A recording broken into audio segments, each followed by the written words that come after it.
సాధ్యమే, అన్ని సాధ్యమే, మన యేసు మనతో ఉండగా. సాధ్యమే, అన్ని సాధ్యమే, మన యేసు మనతో ఉండగా. అసాధ్యమైనది లేనే లేదు, మన్ని బలపరచువాడు మనతో ఉండగా. సాధ్యమే, అన్ని సాధ్యమే, మన యేసు మనతో ఉండగా. సాధ్యమే, అన్ని సాధ్యమే, మన యేసు మనతో ఉండగా. హల్లెలూయా. అందరూ బాగున్నారా? అందరూ వచ్చేసారా? చాలా సంతోషం. మరోసారి మిమ్మల్ని అందరినీ కూడా ఈ రీతిగా కలుసుకొని దేవుని యొక్క వాక్యాన్ని మీతో పాటుగా నేను కూడా వినటానికి, కొన్ని ప్రత్యక్షతలు, ప్రత్యేకమైన విషయాలు నేర్చుకోవటానికి ప్రభు ఇస్తున్నటువంటి ఈ దినపు ఆధిక్యతను బట్టి దేవునికి ఎంతగానో మనం కృతజ్ఞతలు చెల్లించవలసిన వారమై ఉన్నాం. మరొకసారి ఇంకెవరైనా ఉండిపోతే వారిని కూడా త్వరగా వచ్చేయమనండి. ఈరోజు కొన్ని కొత్త విషయాలను మనం నేర్చుకోవటానికి మన హృదయాలను సంసిద్ధపరచుకుందాం ప్రియులారా. మంచిది.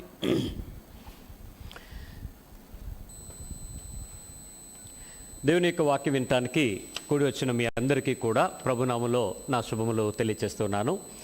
మనం నేర్చుకుంటున్నటువంటి అంశాన్ని ఒకసారి గుర్తు చేసుకుందాం.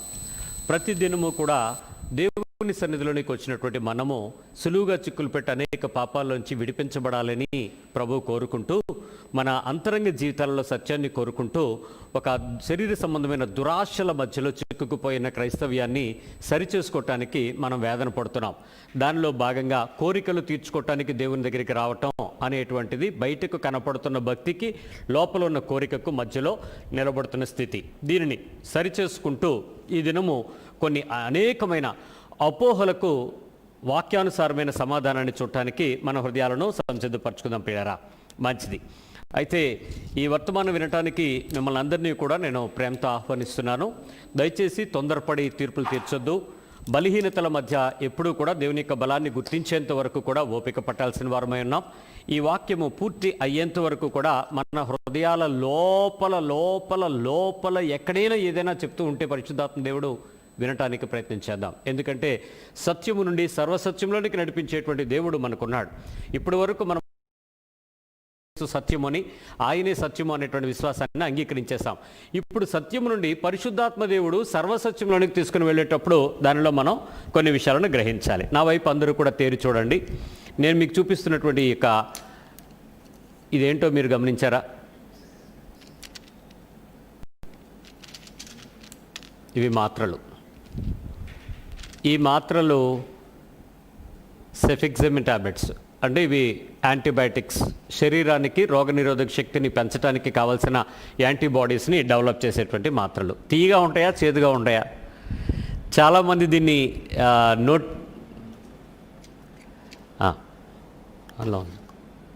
చాలామంది దీనిని రుచి చూసినప్పుడు చాలా చేదైనటువంటి అనుభవాన్ని తీసుకుంటాం ఈ విషయాన్ని.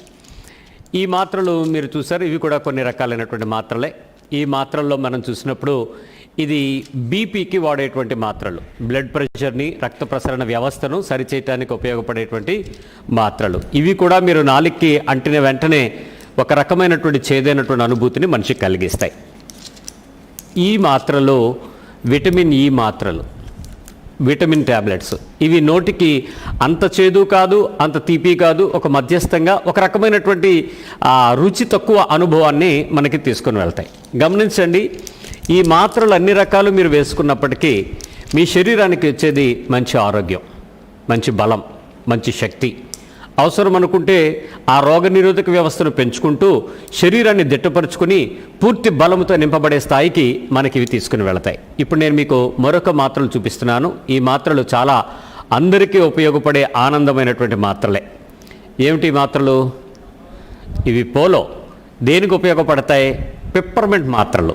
చాలా చక్కగా నోటికి కొంచెం కమ్మగా, ఒక రుచిదనాన్ని తీసుకొస్తూ కొంచెం జిమ్ జిమ్ జిల్ జిల్ అనేలాగా కొంచెం అనిపిస్తూ ఉంటాయి. ఇవి పిప్పర్మెంట్స్ అనేవి మనకు తెలిసాయి. అయితే ఈ పూలో మింట్ ఫ్లేవర్ ఉండడాన్ని బట్టి కొంచెం గొంతుకి చాలా స్మూత్గా ఉంటాయి, హాయిగా అనిపిస్తూ ఉంటాయి. వాస్తవం ఏంటో తెలుసా, దేవుని యొక్క వాక్యము ఈ దినాలలో అందరికీ కూడా పిప్పర్మెంట్లా కనపడుతుంది, వైద్యం ఇచ్చేటువంటి చేదైన మాత్రలా కనపడట్లేదు. ఈ దినము దేవుని యొక్క వాక్యం చేదైన మాత్ర. ఇది నీకు బహుగా అభ్యంతరం కలిగించవచ్చు, బహుగా నిన్ను నలగగొట్టవచ్చు, బహుగా నిన్ను వేదనకు గురి చేయొచ్చు. అవసరమైతే ఈ మాత్రలే అవసరం లేదు, ఈ దేవుడే అవసరం లేదనేలా కూడా నీకు అనిపించవచ్చు. కానీ ఈ షుగర్ కోటెడ్ లేక ఈ పంచదార తీపి బిళ్ళలకు అలవాటు పడినటువంటి క్రైస్తవ్యం నుంచి చేదైన మాత్రం నీ శరీరాన్ని దిట్టపరుచుకుని ఆరోగ్యాన్ని తెచ్చుకుని శక్తివంతమయ్యేంత వరకు కూడా నువ్వు సిద్ధపడకపోతే ఈరోజు నువ్వు ఆత్మీయ జీవితాలలో అభివృద్ధి పొందుకున్నట్లుగా బయటకు కనపడగలుగుతున్న క్రైస్తవ్యానికి నువ్వు ఒక గొప్ప సవాలుగా సంతోషంగా కనపడుతున్నప్పటికీ రేపు నిత్యరాజ్యంలోనికి వెళ్ళినప్పుడు తీర్పులో పడక మానవు, నరకంలోకి పోక తప్పదు. లోకస్తులైనటువంటి మనము ఆత్మీయంగా చలామణి అవుతున్న కోరికలు తెచ్చుకునే క్రైస్తవ్యంలో నుంచి క్రీస్తు పక్షమైనటువంటి సంపూర్ణతకు ఈ పిప్పర్మెంట్లను విడిచిపెట్టకపోతే నీ బ్రతుకులు ఎప్పటికీ కూడా స్థిరమైన పద్ధతికి రావు. మొదటి విషయాన్ని గమనించండి. మీకు కొన్ని పిప్పర్మెంట్లు ఇస్తాను, ఈ పిప్పర్మెంట్స్ ముందు తీసుకోవడానికి ప్రయత్నం చేయండి. కీర్తనలు 20:4, 20వ కీర్తన 4వ వచనం. నీ కోరికను సిద్ధింపచేసి, అబ్బా భలే ఉంది మాట, నీ కోరికను సిద్ధింపచేసి నీ ఆలోచన యావత్తును సఫలపరచును గాక. అంటే ఇంకెక్కడ దేవుడు, దేవుని చిత్తం, దేవుని ఉద్దేశం, దేవుని ఆలోచన ఏమి లేవు. ఏం కావాలి? నేను ఏం కోరుకుంటే దేవుడు ఇవ్వాలి అంతే. ఏ దేవుడు? ఈ దేవుడు నాకు తెలియదు, మీరు అనుకుంటున్నటువంటి దేవుని సంగతులు నాకు తెలియదు, కానీ ఇక్కడ ఉన్నటువంటి దేవుడి గురించి మనం మాట్లాడుకుందాం. ఈ మొదటి గోలి ఎక్కడైతే క్రైస్తవ్యంలోకి మనుషులు వస్తారో ఈ గోలి వేయాలన్నమాట. ఏమని? యేసు ప్రభు దగ్గరికి వచ్చిన తర్వాత మీ కోరికలు యావత్తును, మళ్ళీ చదవండి, నీ కోరికను సిద్ధింపచేసి. నీ కోరిక అసలు ఏం కోరిక కోరుకుంటో కోరుకో, సిద్ధింపద్ది. మాత్ర భలే ఉంది కదా. ఏ మాత్ర కావాలి మీకు? చేదు మాత్ర అయినటువంటి యాంటీబయాటిక్ కావాలా? ఈ మాత్ర కావాలా? ఈ మాత్ర కావాలా? ఈ గోళీ భలే ఉంది చూడండి, భలే మింట్ విత్ హోల్, భలేగా ఉంటుంది. నీ కోరిక యావత్తును సిద్ధింపచేసి నీ ఆలోచన యావత్తును సఫలపరచునుగాక. ఇంకొక మీకు గోళీ ఇస్తాను. 145 కీర్తన 19వ వచనం. తన యందు భయభక్తులు గలవారి కోరిక, తన యందు భయభక్తులు గలవారి కోరిక ఆయన నెరవేర్చును. కోరికను ఆ ముందు వచ్చిన కట్ చేసేస్తున్నావు. కోరికను ఆయన నెరవేర్చును. నిజంగా ఆయన యందు భయము భక్తి ఉంటే అంటే ఏంటి? యేసు ప్రభు దేవుడని నువ్వు నమ్మితే అదేగా నీకు తెలిసిన భయము భక్తి. నీకు తెలిసిన భక్తి బైబిల్ చదవటం, లేకపోతే క్యాలెండర్లో ఒక వచ్చిన చదవటం, లేకపోతే సెల్ ఫోన్లో వాట్సాప్లో ఉదయాన్నే ఒకటి చూడటం, లేకపోతే ఇన్స్టాగ్రామ్లో, లేకపోతే నీకున్న సోషల్ మీడియాలో ఏదో ఒక చిన్న వాక్యం చదవటం. ఇంకా అవసరం అనుకుంటే బైబిల్ ఒకసారి ఎదురుగా ఉంటే ఒకసారి చూసి అమ్మయ్య కళ్ళ కద్దుకుంది అన్నం పెట్టుకుని ఏది భయం భక్తి. ఆదివారం పూట చర్చికి వెళ్ళటం, కానుకేయటం, ప్రార్థన చేయటం, ఏదో చేయటం. ఇప్పుడు నీవు నీ అంతరంగంలో ఉన్న ప్రతి పరిస్థితి ఏమి నేర్పించిందంటే మనిషికి ఇదిగోండి ఇలాంటి గోళీలు వేసుకోమని చెప్తుంది. ఈ పిప్పర్మెంట్లు మనకు ఎంత సంతోషాన్ని ఇస్తాయో, కొద్ది సమయం నీ గొంతంతటిని, నీ శరీరం అంతట్లో రుచి చూసే అవయవాన్ని సంతోషిస్తాయో, ఆ రీతిగా దేవుని యొక్క వాక్యం నీకు సఫలపరచబడినటువంటి సంతోషాన్ని అనుభవిస్తా ఉంది. ఇది రెండవ గోళీ. సామెతల గ్రంథం 11వ అధ్యాయం 23వ వచనం. మూడో గోళీ చెప్తాను. నీతిమంతుల కోరిక, నీతిమంతుల కోరిక ఉత్తమమైనది. ఉత్తమమైనది మూడో గోళీ అండి. నీతిమంతుల కోరిక ఉత్తమమైనది. ఏంటి నీతిమంతులు ఎవడు? మనందరికీ తెలుసు. నీతిమంతుడు ఒక్కడు లేడు. మరి ఎవడు నీతిమంతుడు? అబ్రహాము దేవుని నమ్మెను, అందుకు అతడు మనకి పితరుడైపోయాడు. కాబట్టి అబ్రహాం పక్షంగా మనమందరం ఆయన నమ్మిన వారు ఏమైపోయాం? నీతిమంతులం అయిపోయాం. ఇప్పుడు నీతిమంతుల కోరిక ఆయన ఏం చేస్తాడు? ఇప్పుడు సఫలపరిచేస్తాడు. సో ఇలాంటి గోళీలు బతుకు ఎంత ఆనందంగా ఉంటుందంటే, ఈ పిప్పర్మెంట్లు మనిషి గొప్ప సంతోషాన్ని అనుభవిస్తున్నాడు ఈరోజు క్రైస్తవ్యంలోకి వచ్చి. నేను క్రీస్తు గురించినటువంటి విషయాలను దేవుని వాక్యముల నుంచే మాట్లాడుతున్నాను. నీకు నా మీద చాలా అభ్యంతరాలు రావచ్చు. దేవుని యొక్క మాటను సరిగా అర్థం చేసుకోకుండా నీ ఇష్టానుసారమైన పద్ధతికి బోధిస్తున్నటువంటి దైవజనులారా, ఇప్పటికైనా నీ హృదయంలో దేవుని యొక్క మాటను సర్వసత్యంలోనికి వినిపించే పరిశుద్ధాత్మ ద్వారా వినటానికి ప్రయత్నించే. సంఘాన్ని ఈ రోజుకే నిద్రపుచ్చడం ప్రారంభించి తీపి గోళీలకు అలవాటు చేశారు. ఇది ఆశీర్వాదాల పేరుతో, సంతోషాల పేరుతో, సుఖాల పేరుతో, తృప్తిపరచబడే పేరుతో, సాక్ష్యాల పేరుతో, రకరకాల బలహీనతలతో మీరు సంఘాన్ని నిర్వీర్యపరిచి పరలోకం వైపు కాక మీ వైపు, మన వైపు, లోకం వైపు తిప్పుకోవడానికి క్రైస్తవ్యాన్ని వాడుకుంటున్నారు. నీ కోరికలను సిద్ధపరచడానిక యేసు ప్రభు ఉన్నది. నీ దురాశ ఎంత దుర్మార్గమైందో తెలుసా? యేసుక్రీస్తు మరణము ఆఫ్టర్ నీ కోరికలు తీర్చడానిక. ఈరోజు యేసుక్రీస్తు మరణం ఎందుకు నీకు? నీ కోరికలన్నీ తీర్చుకోవటానికే ఈ లోకంలో అనేక పరిస్థితులు మనకుంటే, అనేక పరిస్థితుల్లో ఆనందాన్ని అనుభవించగలిగిన పరిస్థితుల్ని మనుషులు ఇవ్వగలిగినటువంటి ఉపదేశాలు నీకుంటే ఈ గోళీలు వేసుకుని బతుకుతున్నారు ఎందుకు? ఈ పిప్పరమెంట్లతో క్రైస్తవ్యాన్ని ఆనందింపజేస్తున్నారు ఎందుకు? ఈ చిన్న చిన్న ఆశీర్వాదాలతో మనుషులు సంతోషిస్తున్నారు ఎందుకు? సరే, ఇప్పుడు బైబిల్లో మీరు ఈ మాటలను చూపించినప్పుడు మీకు కోపం కలిగింది కాబట్టి, అయితే దేవుడు ఇవ్వడా, ఇచ్చేవాడు కాదా? నేను మీకు ఒక మాట చెప్పాలి. యెహోషువ గ్రంథం 10వ అధ్యాయం 12వ వచనం చదువుదాం.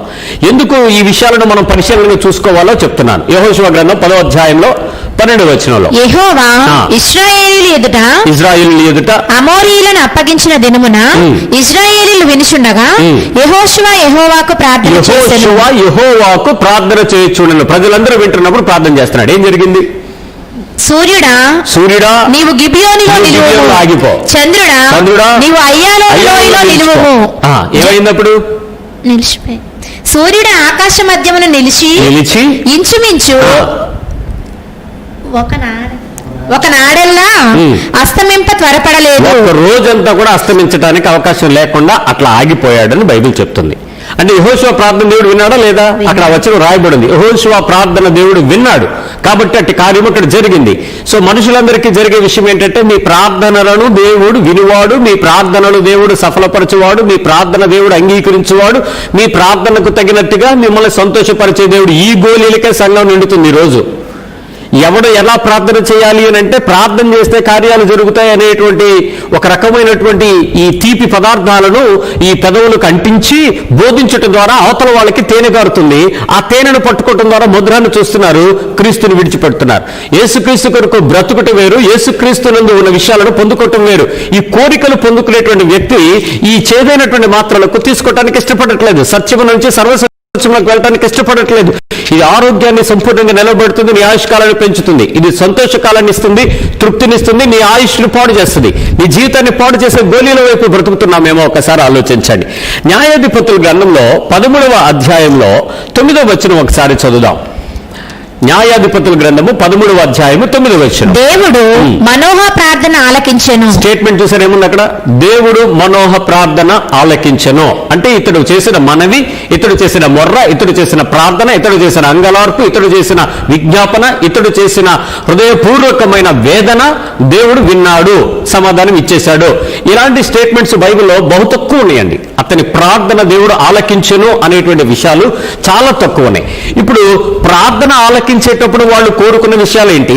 వాళ్ళు దేవుని అడిగిన విషయాలు ఏంటి? ఆయన చెప్పినట్లు చేసిన పద్ధతులు ఏంటి? చేయటం ద్వారా వారు పొందుకున్నటువంటి ఈ స్టేట్మెంట్ యొక్క సంతోషమైన కార్యాలు, సఫలమైన రిజల్ట్స్ ఏంటి? ఇవన్నీ వదిలేసి ఎవరికి నచ్చిన వాడు ఒక వాక్యం పెట్టేసుకుని ఇది ఇలా చెప్పేస్తే ఇలాగ అయిపోద్దని చెప్పి విశ్వాసాన్ని ప్రాక్టీస్ చేయడం ప్రారంభిస్తున్నాం.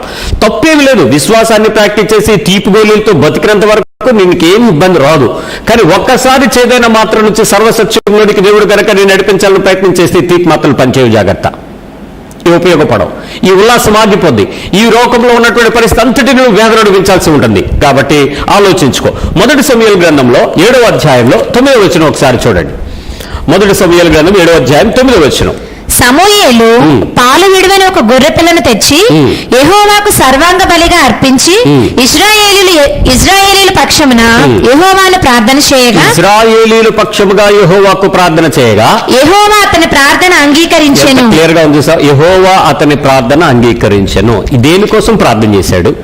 ఎవరి కోసం ప్రార్థన చేశాడు? ఏది కావాలని అడుక్కుంటే ప్రార్థన అంగీకరించాడు దేవుడు. మీరు ఈ విచనాలన్నీ మీరు వెతుక్కుంటే పాత నిబంధన కాలపు విషయాలన్నిటిలో కూడా ఏలియా చేసిన ప్రార్థన విన్నాడు, గిద్యోను చేసిన ప్రార్థన విన్నాడు, తర్వాత ఇలా ఎంతో మంది విషయాలలో ప్రార్థన చేసినటువంటి విషయాలు ఎంత సంతోషాన్ని కలిగిస్తే అంటే మనం కూడా అట్లా ప్రార్థన చేసేస్తే దేవుడు వినేస్తాడు అనేటువంటి కోరికకు మనుషుల్ని ప్రేరేపిస్తున్నాయి ఈ వాక్యాలన్నీ కూడా. వాస్తవంగా వాళ్ళ బ్రతుకులతో దేవుడు నడిచిన విధానము, నూతన నిబంధన క్రైస్తవుడిగా నిన్ను నడిపించడానికి దేవుడు వాడుకుంటున్న విధానంలో చాలా మార్పు ఉంది పిల్లరా. ఆ దినాలలో ప్రభువు యొక్క కార్యాలు ప్రపంచమంతటికి దేవుని యొక్క కార్యాలను ఇది దేవుడే చేశాడనే విషయం చెప్పడానికి అనుకూలంగా ఉపయోగపడేటట్లు మాట్లాడిన దేవుడు ఈ నూతన నిబంధన కాలంలోకి వచ్చేటప్పటికి నేను నీకు చూపించిన మాదిరిని వెంబడించండి, నేను మీకు బోధించిన విషయాలలోనికి మీరు సత్యంలోనికి రండి, నేను మీకు ఏమైతే సంగతులు ఆజ్ఞాపించుతున్నా వాటిని గైకొనండి. ఇది మారిపోయింది. మీరు ఆశీర్వాదాల వైపు, దీవెనల వైపు, సమాధానాల వైపు, ప్రార్థనలకు జవాబుల వైపు, లేక నీ కోరికల వైపు, నీ ఆలోచనలు సిద్ధింపు చేసుకునే వైపు ఇంకా నువ్వు అక్కడ ఉండిపోతే ఈ తీపి మాత్రల బ్రతుకులనే నీ జీవితం కొద్ది రోజుల తర్వాత అంతమైపోబోతా ఉంది. ఇది నీకు అర్థం కాని విషయమే. కానీ కొద్దిసార్లు నీ హృదయం లోపలికి వెళ్లే కొద్ది దేవుని కార్యాలు వేరుగా వినపడతాయి.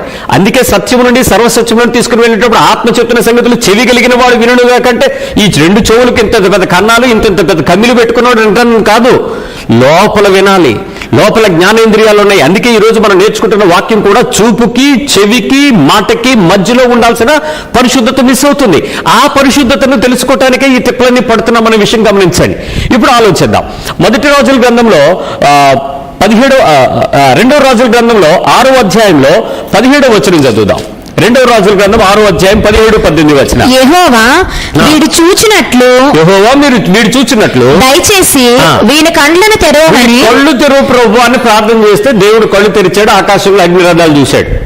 అతని చుట్టూ సైన్య సమూహాన్ని కనపడ్డాయి. అప్పటి వరకు ప్రార్థన చేయలేదంటారా? మరి ఆ సేవకుడు ఆ పరివాడి గురించి చేసి ఉంటాడు, కానీ అప్పటికి అవసరం రాలా. అంటే దేవుడు ప్రతి ప్రార్థన వింటాడు అనే విషయం చెప్పటానికి మనకి ఎక్కడ ఉన్నాయి. ప్రార్థన వినే దేవుడు మనకున్నాడు, ప్రార్థనకు సహాయం చేసే దేవుడు మనకున్నాడు. మనము ప్రార్థన చేయడానికి పిలువబడిన వారమై ఉన్నాం. మనము ప్రార్థించుట ద్వారా దేవుని యొక్క నీతిని రాజ్యమును వెతకటానికి సిద్ధపడవలసిన వారమై ఉన్నాం. దేవుని యందు అత్యధికమైన సమాధానంతో, సంతోషంతో ముందుకు వెళ్ళటానికి మనిషి నిత్యము ఎడతెగక, విసుగక, మానక ప్రార్థన చేయాలి. ఇదండి స్టేట్మెంట్. ఇప్పుడు ప్రార్థనలు దేనికి మరి చేశాము మనం తెలియకుండా పరిస్థితి వచ్చేసింది. ఒకసారి చూద్దామా? 2వ దినవృత్తాంతాల గ్రంథంకి రండి ఒకసారి. 30వ అధ్యాయంలో 27వ వచనం చూడండి. నేను చాలా వచనాలు ప్రార్థన గురించినటువంటి విషయాలు అన్నిటి మీద చాలా కాలం నుంచి బోధించుకుంటున్నాను. నేను బోధించాను మీకు. అది మొదటి స్థాయి సత్యము. ఇప్పుడు సర్వసత్యంలోనికి వెళ్లే కొద్దీ కొంచెం మార్పు వస్తూ ఉంటుంది. చూద్దాం. 2వ దినవృత్తాంతాలు 30వ అధ్యాయము 27వ వచనం. అప్పుడు లేవీయులైన యాజకులు లేచి జనులను దీవించగా వారి మాటలు వినబడెను. వారి ప్రార్థన ఆకాశమునున్న పరిశుద్ధ నివాసమునకు వారి ప్రార్థన ఆకాశముందున్నటువంటి పరిశుద్ధ నివాసమునకు చేరెను. దేవుడు ప్రార్థన చేసిందంటే ఎక్కడికైతే వెళ్ళిందో అనే డెస్టినేషన్ ఎవరో చూసినట్టే రాశాడండి. అక్కడ ఉంది, ఆకాశం ఉంది, పలానా ప్రదేశంలో satellite number సోన్సో, satellite distance సోన్సో, satellite తాలూకా వెలాసిటీ సోన్సో అని చెప్పినట్లుగా ఎంత స్పెసిఫిక్ ఆకాశ మండలంలో దేవుని సముఖమునకు చేరేను. ఎవరెళ్ళి చూశారు, ఎవరెళ్ళి చెప్పారు, అంత స్టేట్మెంట్ ఉందనంటే అది జరగందైతే అతిశయమైన విషయాలు బైబిల్లో రాయాల్సిన అవసరం లేదు. అది సమాధానం కలిగినటువంటి కార్యం కాబట్టి ఆ విషయం అక్కడ ప్రకటించబడింది. So make a statement. ఇప్పుడు దేవుడు ప్రతి ప్రార్థనను ఖచ్చితంగా సహాయం చేసిన దేవుడు మత్తయి సువార్తలో యేసు ప్రభువును మా ప్రార్థన చేయడం నేర్పించన్నారు. 5వ అధ్యాయం 44వ వచనం మత్తయి సువార్త. ప్రార్థన చేయడం నేర్పించబట్టే ప్రభువే నేర్పించాడు. చూద్దాం. నేను మీతో చెప్పినదేమనగా, మీరు పరలోకమందున్న మీ తండ్రికి, చూసారా, పరలోకముందు దేవుని సముఖం ఉంది, దేవుని సముఖమునకు ప్రార్థన వెళుతుంది. ఇది ఇంతవరకు మనకు నమ్మకం, ఇంతవరకు క్లారిటీ ఉంది. రైట్. పరలోకమందున్న మీ తండ్రికి సొంత కొడుకులైనట్లు మీ శత్రువులను ప్రేమించుడి. ఓకే. మిమ్మల్ని హింసించు వారి కొరకు ప్రార్థన చేయండి. ఇప్పుడు ప్రార్థన చేయాల్సినటువంటి అంశం, మనం ఏమైతే ప్రార్థన చేస్తామో పరలోకముందున్న దేవునికి ఆ విషయాలకు కావాల్సిన రీతిగా ప్రార్థన చేయాల్సిన అంశాలు మారిపోయాయి. నీ కోరికలు తీర్చుకునే అంశాలు కావు. ఏవి ఆజ్ఞాపించాడో అవి నువ్వు చేయటం నీకు చాలా కష్టమైన విషయాలను ఇష్టంగా చేయటానికి ఏం చేయాలి అనడానికి ప్రార్థన చేయమన్నది. మీరు న్యూ టెస్టిమెంట్ అంతా వెతకండి. యేసుక్రీస్తు నామంలో మీరు చూసిన ఏ సంగతులు మీరు చూసినప్పటికీ కూడా ఎక్కడా కూడా ఆ విషయాలు రాయబడలేదు. ఎందుకు రాయబడలేదు? ప్రభువు కోరుకున్నది ఏంటంటే నీకు ఆయనతో సంబంధం, ఆయనతో సహవాసం కలిగి ఉండాలని కోరుకున్నాడు. కానీ ఆయన సహవాసానికి వచ్చి ఆయనతో సంబంధం కలిగి ఉండి ఆయన నీతిని నెరవేరుస్తూ ఆయన రాజ్యమును వెతుకుతూ ఆయనలో సంపూర్ణమై పరలోకపు తండ్రిని చేరటానికి కుమారుని యందు సంపూర్ణతను స్వభావం సంపాదించుకుని ఆ రీతిగా వెళ్ళటానికి సంబంధాన్ని కలిగి ఉండాలని కోరుకున్నాడు. కానీ నీ కోరిక లిస్టు పట్టుకొచ్చి ఎన్నాళ్ళమ్మా, ఏం చేశాడమ్మా మీ దేవుడు, ఏం నడిపించాడమ్మా నిన్ను, ఏమిచ్చాడమ్మా దేవుడు నీకు, ఈ దేవుడు అన్యాయస్తుడు, ఈ దేవుడు నాతో మాట్లాడు, ఈ దేవుడు నాకు కావాల్సింది చెయ్యడు, ఈ దేవుడు నేను ఎంత అడిగినా నాకు సమాధానం ఇవ్వడు, నేను మగపిల్లని అడిగితే ఆడపిల్లని ఇచ్చాడు, ఆడపిల్లని అడిగితే మగపిల్లాడు ఇచ్చాడు, నేను సేవ అడిగితే ఇది ఇచ్చాడు, నేను అది అడిగితే ఇది ఇచ్చాడు అరే నాయన ఇక్కడికి వచ్చిన తర్వాత ప్రతి ఒక్కరు దేవుడితో లావాదేవీల గురించి మాట్లాడతారే సాక్ష్యాలుగా. దేవుడు ఇది చేశాడు అది చేశాడని చెప్పుకుంటారే. ఆయన ఏం చేయమన్నాడు? ఆయనతో నీకు ఉండాల్సినటువంటి సహవాసపు జీవితం విషయంలో ఒక ప్రత్యక్షత కోరుకోమని చెప్పాడు. చెప్పరా? ఎఫ్సి పత్రికలో 2వ అధ్యాయంలో 3వ వచనం ఒకసారి చదవండి, వాక్యం మనకు అర్థమవుతుంది. Ephesians chapter 2:3. వారితో కలిసి, ఎఫ్సి పత్రిక 2వ అధ్యాయం 3వ వచనం, వారితో కలిసి మనమందరమును శరీరము యొక్కయు మనసు యొక్కయు కోరికలను, చూడండి జాగ్రత్తగా వినండి, వాళ్ళందరితో పాటు మనం కూడా చేసిన పనండి. శరీరము యొక్కయు మనసు యొక్కయు కోరికలను నెరవేర్చుకొనుచు మన శరీర ఆశలను అనుసరించి మునుపు ప్రవర్తించాము. కడమవారి ఆఖరవారి వలనే స్వభావ సిద్ధముగా దైవోగ్రతకు పాత్రులమై ఉంటిమి. ఏం చేస్తున్నామంట మనం? దేవుని వాళ్ళలాగా మీరు కూడా కోరుకుని మొదలెడితే, వాళ్ళలాగా మీరు కూడా పాత ఏదైతే కోరుకుంటూ లిస్టులు పట్టుకుని ఎదురు చూస్తూ ప్రార్థన చేస్తూ దానికి నిరీక్షణ పేరు పెట్టుకుని ఆత్మ సంబంధమైన సిద్ధోపకరణాల విషయాలను పక్కకు పెట్టి, ఆత్మ సంబంధమైన ఫలములు పక్కకు పెట్టి, ఆత్మ సంబంధమైన వరములతో ధ్యాస లేక, ఆత్మ సంబంధమైన వచనమైన వాక్యముతో శరీరము కలిగించడానికి ఉపయోగించుకోక మునుపటి వాళ్ళ మీరు కూడా ప్రవర్తించినట్లయితే ఖచ్చితంగా మన విషయంలో కూడా ఆయన తీర్పు తీర్చబడని బైబిల్ చెప్తుంది. అందుకని మునుపటి వారి వల్లే వాళ్ళు శరీరము యొక్కయు మనస్సు యొక్కయు కోరికలను నెరవేర్చుకోవచ్చు, శరీర ఆశలను అనుసరించి ప్రవర్తించారు. మనం అలా చేయడానికి వీల్లేదు. ఇప్పుడు చెప్పండి, అసలు ఈ స్టేజ్లో నుంచి సంపూర్ణంగా యేసు ప్రభు కోరుకున్న పరిస్థితిలోకి నువ్వు రావాలి అని అంటే అది నీకు సాధ్యమేనా? ఎట్లా? ఆయనేం కోరుకున్నాడు, నువ్వేం కోరుకుంటున్నావు? ఆయన కోరికను తీర్చడానికి నువ్వు ఉన్నావా? నీ కోరికలు తీర్చడానికి ఆయన దగ్గరికి వచ్చావా? ఆయన ఉన్నాడా? ఈరోజు మనిషి జీవితంలో ఈ ఆత్మ సంబంధమైనటువంటి కోరికలు తీర్చుకునేటువంటి భక్తి సెంట్రల్ ఫోకస్ గా నడుస్తూ ఉంది. ఇది టీవీ మీడియా చూడండి, ఇంటర్నెట్ మీడియా చూడండి, ఇక ఏ రకమైన మీడియాలోనైనా సేవకుడు సంఘంతో ఏం మాట్లాడుతున్నాడంటే, నువ్వు ప్రార్థన చేస్తే దేవుడు ఎవడో చెప్పాడు? బైబిల్ అట్లా చేయలేదే. ఎక్కడ కూడా ప్రార్థన చేస్తే ఇది ఇస్తాను అనేటువంటి స్టేట్మెంట్ ఎక్కడ లేదు బైబిల్లో. దేవునితో సంబంధం కలిగి ఉండడానికి నేను దేవునితో మాట్లాడుకునేది ప్రార్థన. నా అవసరతలు దేవునికి తెలుసని నేను హృదయపూర్వకంగా దేవునితో సంబంధాన్ని కొనసాగించుకోవటం ప్రార్థన. నా అవసరతలన్నిటిలో దేవుని వైపు చూస్తూ దేవుని దగ్గర నుంచి తీసుకునేంత వరకు కూడా నేను మౌని అయి సంపూర్ణ సమాధానంతో తొలగిపోకుండా ఆత్మయందలి ఆనందాన్ని అనుభవించుకుంటూ పోవటం ప్రార్థన. మరి ప్రార్థన ద్వారా సమాధానం తెచ్చుకోవటం అనేటువంటి సంబంధాన్ని ఈ క్రీస్తునందు కొన్ని విషయాలను పక్కకి తప్పించేసింది. దీన్ని ఎవరిని నేను అపోహపడిన, ఎందుకంటే నా వయసు ఆ పాతకాలపు పద్ధతుల్లో తీర్పు తీర్చేంతది కాదు కాబట్టి. కానీ వాక్యమైనటువంటి విషయం వివరణలోకి వచ్చేటప్పటికి ఇక్కడ మనం చాలా మందిని కంటకంగానే నిలబడతాం. ఇది చేదైనటువంటి మాత్రే, నేను చెప్తున్నాను కదా, ఇదేమి తీపి గోలి కాదు, చేదైనటువంటి మాత్రే. బాగా ఇబ్బంది పడుతుంది, నీ శరీరానికి కొంచెం బాగా వికారాన్ని తీసుకొస్తుంది, విరోచనాలు తీసుకొస్తుంది, వాంతులు తీసుకొస్తుంది, కానీ జబ్బు తగ్గిస్తుంది. రకరకాల సైడ్ ఎఫెక్ట్స్ ఉండేటట్లుగానే ఉంటాయి. కానీ వాక్యము లోపలికి వచ్చిన తర్వాత ఇప్పటికీ కూడా ఆత్మ సంబంధమైనటువంటి విశ్వాస జీవితానికి ప్రభువు ఇచ్చినటువంటి నిబంధనావళిని, ఆయన ఇచ్చినటువంటి ఆజ్ఞల సంపుటిని, ఆయన ఇచ్చినటువంటి వాగ్దానాలను, ఆయన ఇచ్చినటువంటి హెచ్చరికలను, ఆయన ఇచ్చినటువంటి కట్టడలను, ఆయన మనతో చేసినటువంటి భాషలను, వీటన్నిటికీ మనిషికి ఆ దేవునికి ఉండే సంబంధాన్ని పెంచడానికి ఇచ్చినవే కానీ నిన్ను తృప్తిపరచడానికి, నీ కోరికలను తీర్చడానికి, నీ ఆశలను నెరవేర్చడానికి, నీ ఆలోచనలను సిద్ధింపచేయటానికి, నీవు అనుకున్నదల్లా జరిగించడానికి దీనికి విశ్వాసపు పరిశుద్ధ ప్రార్థన అని చెప్పుకోవాల్సిన పని అయితే ఏం లేదు. అందుకే ఈ విషయాలు ఎక్కడ సత్యం సంఘానికి తెలిసిపోద్దని టచ్ వాళ్ళు తయారయ్యారు. టచ్ గాళ్ళు ఈ టచ్ అనగానే ఆడు పడిపోతే ఇక ఆ లోకం అంతా మారిపోద్దుగా. ఆ సమయం అంతట్లో ఆ దయ్యాలు మొదలు కొట్టుకుంటూ కూర్చుంటే వాక్యం ఉండదు కదా. వాక్యం ఎప్పుడైతే తగ్గిపోతుందో క్రీస్తు పని చేయడు, ఆత్మ పని చేస్తుంది. అదే ఆత్మ నేను చెప్పక్కర్లా మీకు. అందుకనే దేవుని సంబంధమైన విశ్వాసపు పరిస్థితుల్లోకి వచ్చేటప్పటికి ప్రతి అపోహ తొలగిపోవాలి.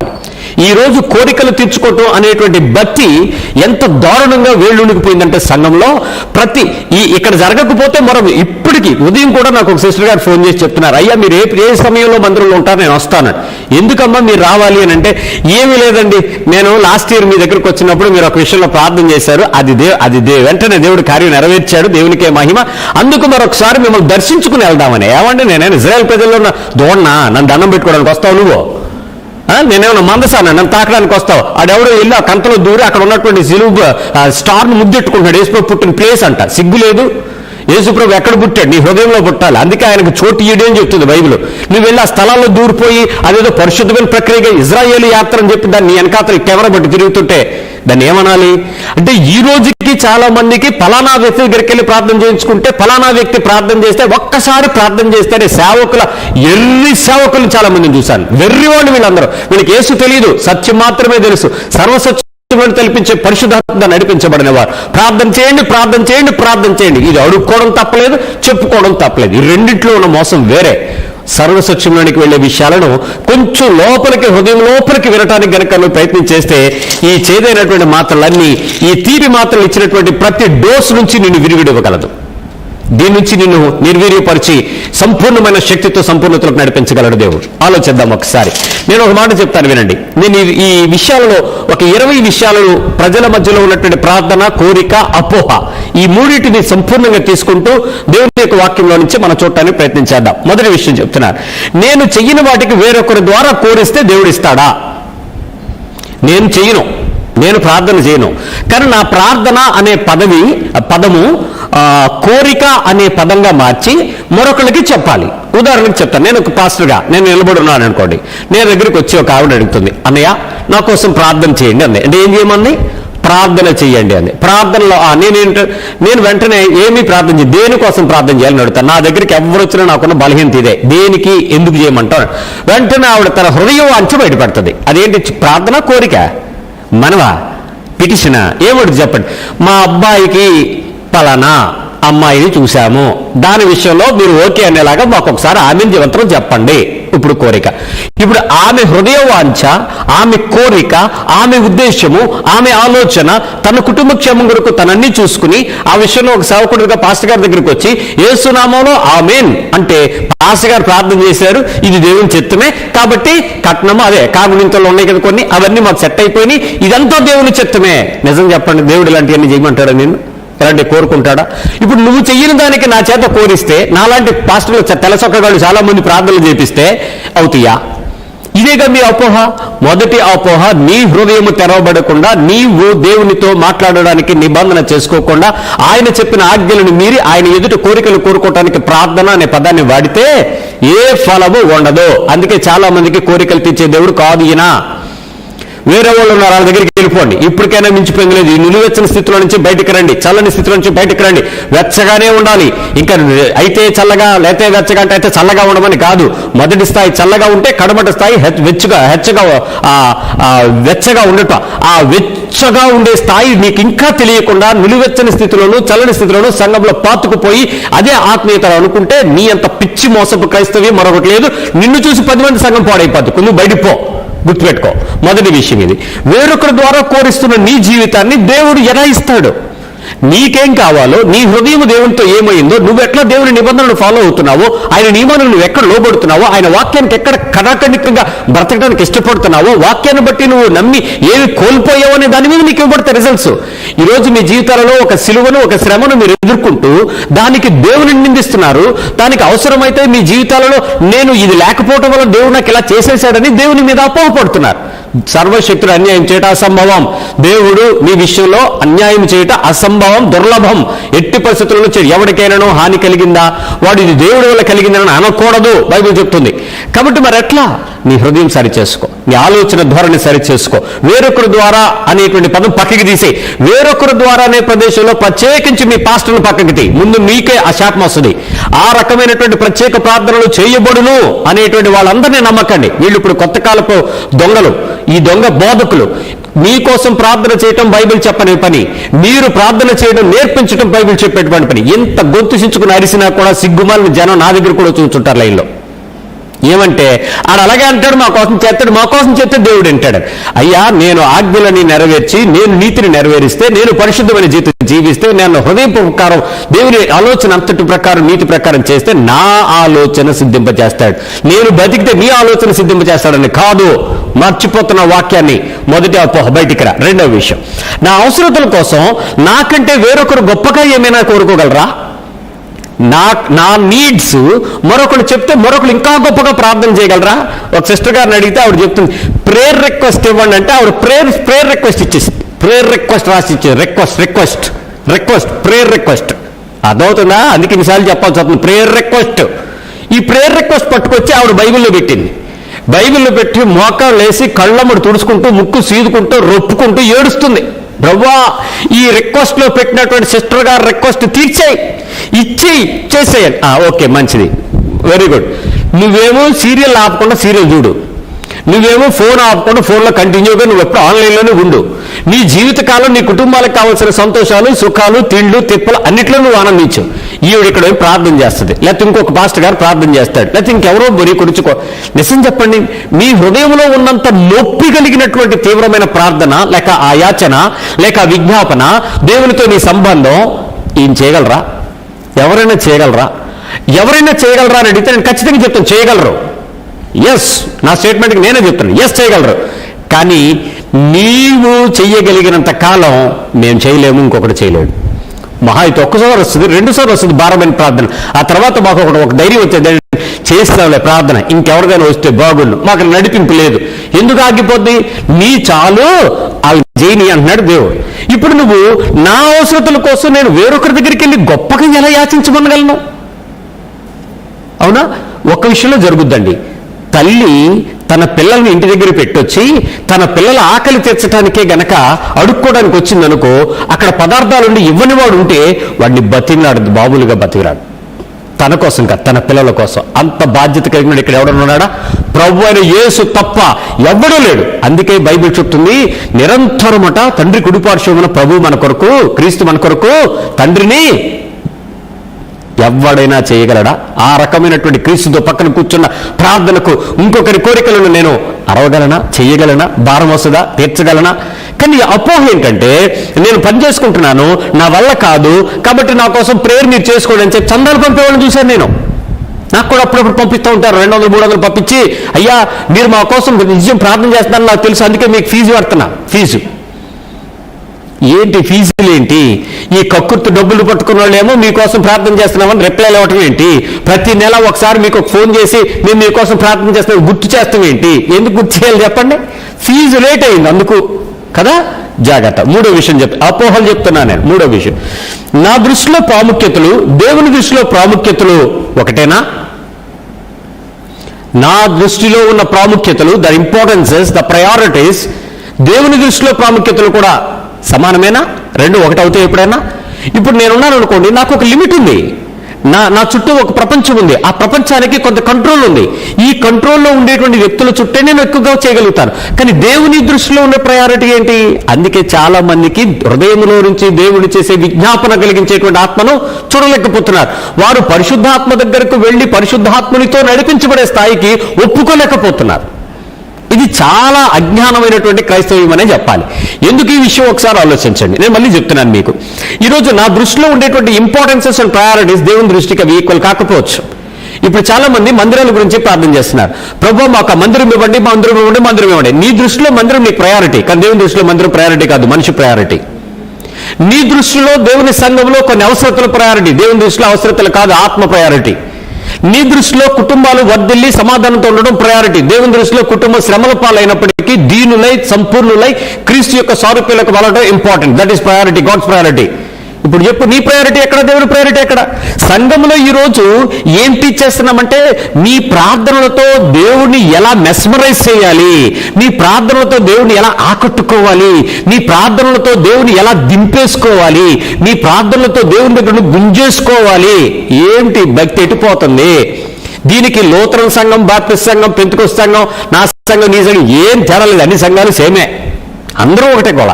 ఏంట్రా ఈ గోళంతంటే, మీరు ప్రార్థన చేస్తే అరే ప్రార్థన చేయటం అనేది దొరకడానికి కోసం కాదు, ఆయనతో ఉండడానికి కోసం, ఆయనలో ఆనందించడం కోసం, ఆయనతో సహవాసం కోసం, ఆయన సన్నిధిని కోరుకోవటం కోసం, ఆయన మనలో సంపూర్ణతను తెచ్చుకోవడం కోసం, మనం ఆయన రూపంలోకి మలచబడడం కోసం, క్రీస్తు కలిగిన సంపూర్ణత సర్వ పరిపూర్ణతలోనికి మనం రావడం కోసం.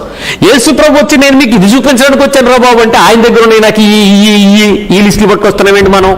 సో 3వ అపోహలోంచి బయటికి రండి. నీ దృష్టిలో ఉన్న ప్రాముఖ్యత దేవుని దృష్టికి ప్రాముఖ్యత కాదు. ఇది వేరు, అది వేరు. ఇప్పటికీ నీ జీవితంలో తిండి నీకు ప్రయారిటీ అయినా, బట్ట నీకు ప్రయారిటీ అయినా, నీడ నీకు ప్రయారిటీ అయినా, ఈ 3 విషయంలో దేవుడు ఎప్పుడూ అన్యాయస్తుడు కాదు. అందుకే కాగా మనం అన్న వస్త్రములు కలిగిన వారమైంది, ఉన్న వాటితో మీరు తృప్తి పొందుడని బైబిల్ ఇంకా కోరుకోకు, అడుక్కో అక్కర్లేదు నీకు. ఈ సొఫిస్టికేషన్ ఇస్ నాట్ రిక్వైర్డ్. చాలా సందర్భాల్లో కొన్ని విషయాలు ప్రార్థన చేయడానికి నేను కూడుకున్నప్పుడు అవి భౌతికమైన అవసరతలని పరిశుద్ధాత్మ దేవుడు హెచ్చరించి నువ్వు మాట్లాడొద్దు అన్నాడు. నేను ప్రార్థన చేయలేదు, మౌనంగా కూర్చున్నాను అంతే. కొన్ని గంటలు కూర్చున్నాను, నోరిప్పలేదు అసలు. ప్రభువా, నా మైండ్లో కూడా నాకు ఆలోచన రాని కూడా చేశాడు దేవుడు. అప్పుడు అర్థమైంది, ప్రభువా ఇవేవి నేను అడగకూడదా అనంటే, నువ్వు అడగకమునుపు నాకు తెలుసు, నువ్వు అడిగితే నువ్వు ఇంకొక రకమైన కోరికలు కోరుకుంటావు. నా ప్రయారిటీ వేరు. నిజంగా చెప్తున్నాను ప్రియులారా, నీ ఆలోచనకు దేవుని ఆలోచనకు ఎంత తేడా ఉంటుందని బైబిల్ చెప్తుంది తెలుసు. భూమికి ఆకాశంలో ఉన్నంత తేడా. నాకేది ఉత్తమమైందో నీకు తెలుసు తండ్రి, నా జీవితం నీ చేతిలో ఉంచుతాను ప్రభువా, నేను నీ కొరకు సిద్ధపడతాను ప్రభువా. అది ఉత్తమమైనటువంటి ప్రార్థనలు అండి మనం చేసేటువంటి. నేను ఒకసారి అడిగాను, ప్రభువా ఏం అక్కర్లేదు నాయనా, ఇదిగో ఇది చాలు, ఇది చాలు, ఈ వాహనం చాలు, ఇది చాలు. నా మైండ్ ఎంతసేపు కిందకు వచ్చి ఆలోచించింది. యెహోవా ఉత్తమమైన దాన్ని ఇచ్చును. ఆయన ఇచ్చేది నువ్వు కోరుకున్న దానిలో నుంచి అసలు 1000 యోజనాలు డిఫరెన్స్లో మనం తీసుకొచ్చి ఇచ్చాడు. హై మోస్ట్ ఇచ్చాడు. నా కెపాసిటీ నేను ఆలోచించడం ఏంటి, నా కెపాసిటీని క్రియేట్ చేసిన నా దేవుడు ఆలోచించడం ఏంటి? ఏంటి ప్రయారిటీ? ఇప్పటికీ మీ బ్రతుకులో మీరు అదే ప్రదేశంలో ఎక్కడ వేసిన గొంగలు అదే బ్రతుకులో క్రైస్తవ్యంలో బతకడానికి కారణం ఈ కోరికలు కలిగిన ప్రార్థనలో జీవితకాలం నడిపించుకుంటమే. ఇది మోసం. బయటకు రండి. 4వ విషయంకి వస్తున్నాను. 4వ విషయం, ఎక్కువ మంది చేత ఒక వ్యక్తి ఒక విషయాన్ని కోరుకుంటే దేవుడు చేసేస్తాడా? ఓకే, ఎక్కువ మంది ఒక విషయాన్ని ఎక్కువ సార్లు చేసేస్తే ఆ ఒక్క వ్యక్తికి కావాల్సిన ఆ ఎక్కువ మంది చేసిన ప్రార్థనకు దేవుడు సహాయం చేయగలుగుతాడా?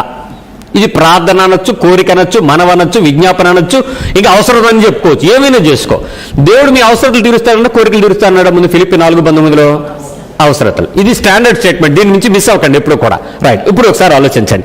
ఇప్పుడు ఎంతో ఎక్కువ మందిని తీసుకొచ్చి ఒక మనిషి 100 మందిని తీసుకొచ్చి మనిషికి ఒక 2000 రూపాయలు నోటు ఎలా చూపించేసి, 2000 ఉన్నాయి కదా ఇప్పుడు, ఉన్నాయి, పింక్ కలర్ గాంధీ ఇచ్చేసి అందరికి 2000 నోటు ఇచ్చి ఒక 50 మందిని ఒక హాల్లో కూర్చోబెట్టి, మీరందరూ ఇప్పుడు నా కోసం యజ్ఞం చెయ్యండి, ప్రార్థనా యజ్ఞం చెయ్యండి, ప్రార్థనా హోమం చెయ్యండి, ప్రార్థనా ధూపం వెయ్యండి. మీరేం మాట్లాడలేదేంటి? దీనికి ఏం బూత్ మాటలు కాదు. ప్రార్థనా ధూపం వేయండి అని చెప్పి కూర్చున్నారండి. ఇప్పుడు అందరూ కలిపి ప్రార్థన మొదలెట్టారు. స్తోత్రం స్తోత్రం స్తోత్రం అని 1000 స్తోత్రాలు, 10,000 స్తోత్రాలు, 24 గంటల ఆరాధన, 36 గంటల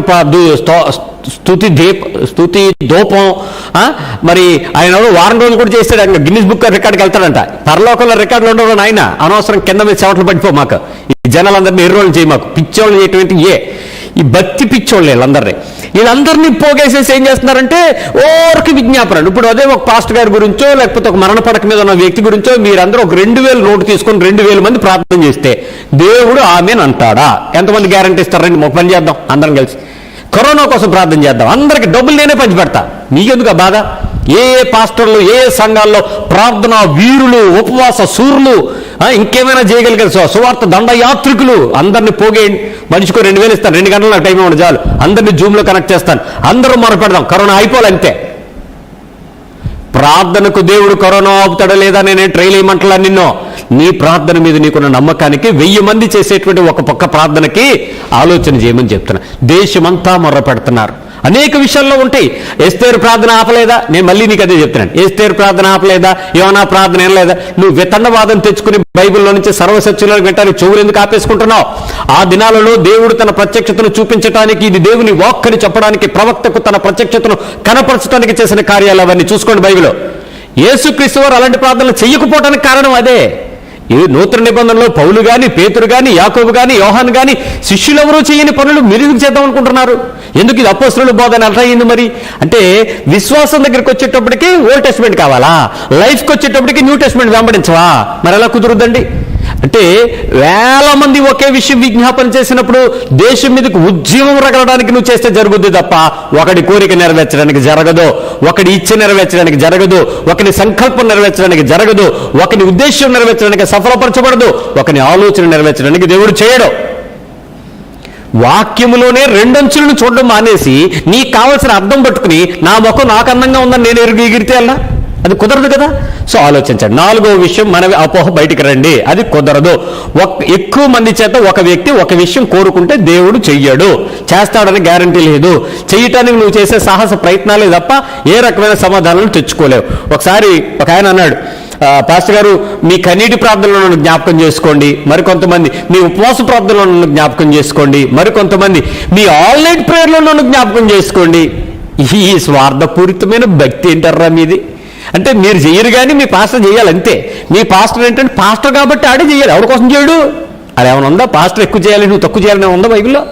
ఎందుకు ఈ రకమైన అపోహపడుతున్నావు? ఆత్మీయత బయటకు కనపడుతున్న వేషధారణతో, మోసంతో నిండిపోయి, అపోహలతో నిండిపోయి, దురాశలతో నిండిపోయి, మునిపటి వారి వల్లే ఇప్పుడు మనం చేస్తున్నాం. వాళ్ళు ఇప్పటికీ అదే పని చేస్తున్నారు, మన బ్రదర్స్, మనం అదే పని చేస్తున్నాం.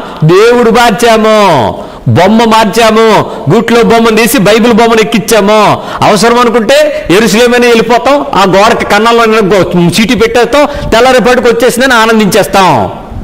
నీ వెర్రి మోసాలకు దేవునిని సంతోషపరిచే పద్ధతి కాదు భక్తి. క్రైస్తవ్యం అంటే నీ జీవితాన్ని మార్చుకుని ప్రభు సంపూర్ణతలోకి వచ్చి ప్రభువు కోరుకున్న జీవిత విధానంలోకి మారుతూ నీ హృదయాంతరంగంలో నుంచి దేవుని చెప్తున్న సర్వసత్యంలోనికి నడిపించబడటం కదా ప్రభు కోరుకున్నది. ఈ భక్తి అంతా మనకు బోధిస్తుంది. ఇదైతే మనుషులు వేరే చేస్తున్నారు. రైట్, 5వ అపోహలోకి వస్తున్నారు. దేవునికి కొందరివి విని కొందరివి వినలేని బలహీనత ఏమైనా ఉందా? దేవునికి కొందరివి విని కొందరు వినలేని బలహీనత ఉందా?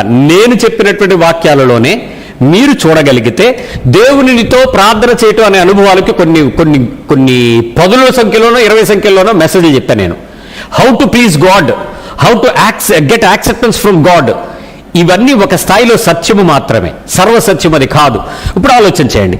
కొందరివి దేవుడు విని కొందరివి అంటే దేవుడు పాపులు మనవి నిశ్చయముగా అందరికీ తెలిసిన సమాధానం ఏంటి తెలుసా? వింటాడా వినడా? అందరికీ తెలిసిన వినడు అని.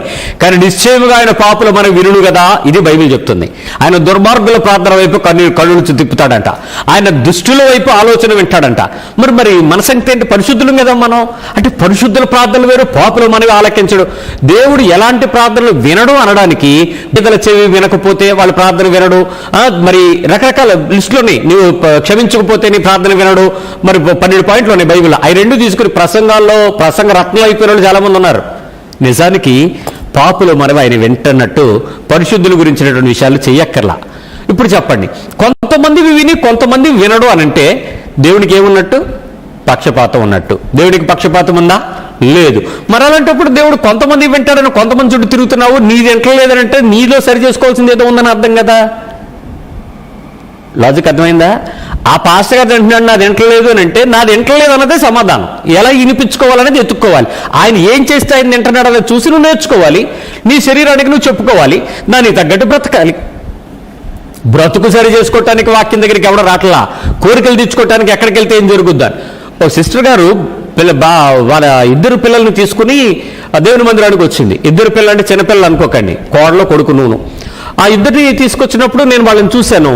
ఎవరు లేదో కొత్తగా వచ్చారు వీళ్ళు అని చెప్పి మా చర్చిలో బాబు నవీన్ వాళ్ళు ఎవరో వచ్చారు కొత్తగా, కాస్త ఒక్క నిమిషం ఉండమని తర్వాత మాట్లాడతాను, అందరూ వెళ్ళిపోయిన తర్వాత అన్న.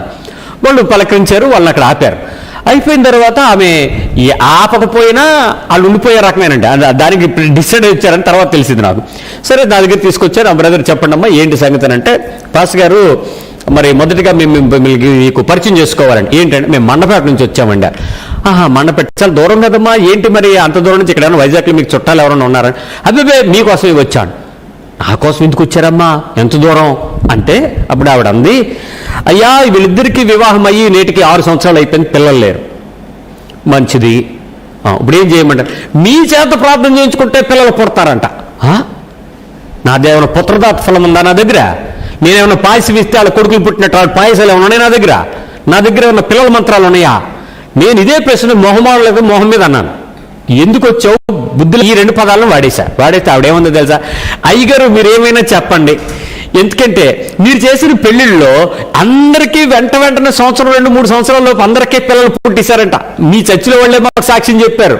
మా చర్చికొద్దు అన్నవరా తల్లి. వీళ్ళు ఏం ప్రచారం చేస్తున్నారు? ప్రభుని ప్రచారం చేస్తున్నారా, ఆలివ్ గ్రీన్ పాస్టర్ని ప్రచారం చేస్తున్నారా? నాకు అర్థం కాదు. అవునా, ఈ రకమైన ప్రచారం ఉందా నా గురించి మార్కెట్లో? ఓ తప్పు జరిగిందమ్మా సిస్టర్ క్షమించండి అంటే, లేదు పాస్టర్ గారు మేము చూసాం మీ గురించి, మేము అన్ని విన్నాము. మీరు పెళ్లి చేసిన తర్వాత ఖచ్చితంగా వాళ్ళకి ఖచ్చితంగా పిల్లలు, ఇప్పటి వరకు ఒక్కరు కూడా కొట్టడం లేరు. అప్పటి వరకు ఆ సాక్షి నాకు కూడా తెలియదండి. నేను ఎవరైనా పిల్లలు పుడుతుంటే వాళ్ళకి పేర్లు పెడుతున్నాను, ఫోటోలు పెడుతున్నాను, కానీ ప్రార్థన చేసి ప్రభు ఇచ్చాడు, ఇది గర్భఫలం యెహోవా ఇచ్చి బహుమానం అంటే పాస్టర్ గారు ఇచ్చిన బహుమానం అని నేను అనుకోలా. ఈ సిస్టర్ నాకు చెప్పింది. అప్పుడు ఆలోచన చేశాను, ప్రభువా ఈవిడికి ఇప్పుడు గర్భఫలము నేను ప్రార్థన చేశాను అనుకో ముద్రడిపోద్ది, ఈ పాస్టర్ దగ్గర ఏదో గిఫ్ట్ ఉందని. ఏం చేయాలి ప్రభువా, చాలా నలిగిపోయానండి. అందరినీ పంపించేసి వాళ్ళ ముగ్గురిని కూర్చోబెట్టి, ఆ అమ్మగారిని, ఆ కొడుకుని, ఆ కోడల్ని కూర్చోబెట్టి వాక్యం అరగంట సేపు చెప్పి చర్చ అయిపోయిన తర్వాత అప్పుడు గంట బోత అయిపోయింది.